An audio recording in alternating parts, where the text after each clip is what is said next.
One of your other confessions, you talked about the importance of having Team DelMonte. Yeah. You mentioned Ben Pekulski, who's a mutual friend of ours, an amazingly bright and amazingly fit bodybuilder. So he was your coach during this time. Sure. But talk about the importance of mentorship, of coaching, of having somebody guide you along the way, Sure. as opposed to doing it by yourself. Oh my God, it's day and night. I mean, sure, you got two options. I mean, you can go to school on your own mistakes, or you can go to school on somebody else's mistakes. I've always been a believer to go to school on someone else's mistakes. Yeah. And there's nothing wrong with trial and error, but you have to ask yourself, is this the most efficient way of doing things? You know, so for me, I'd already done a couple shows. So I want to put this in context because I did a couple shows by myself. I did not use a coach. I did not spend any money on a coach. I studied, I learned, I took notes, I tried it out on my own.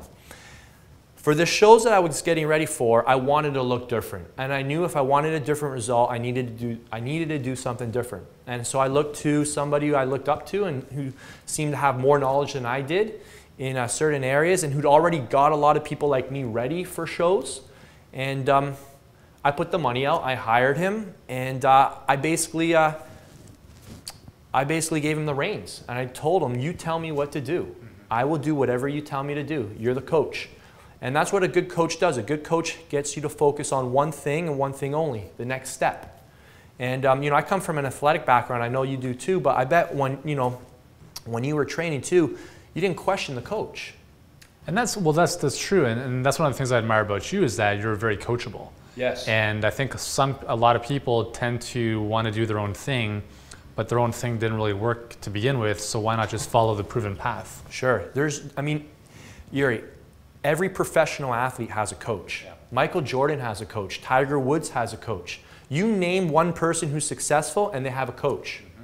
And I always tell people, if you're able to achieve your goals without a coach, your goals weren't set high enough.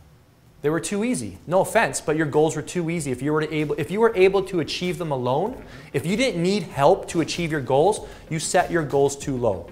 So that's kind of my perspective.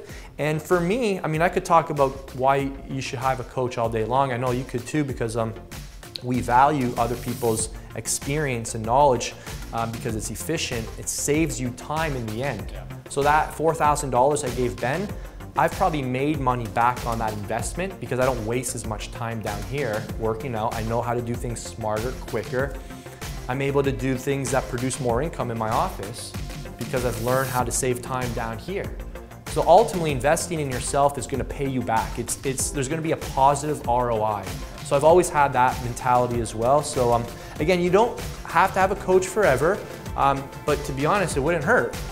You know? And this could be something as simple as hiring a trainer for a couple sessions or a longer period of time.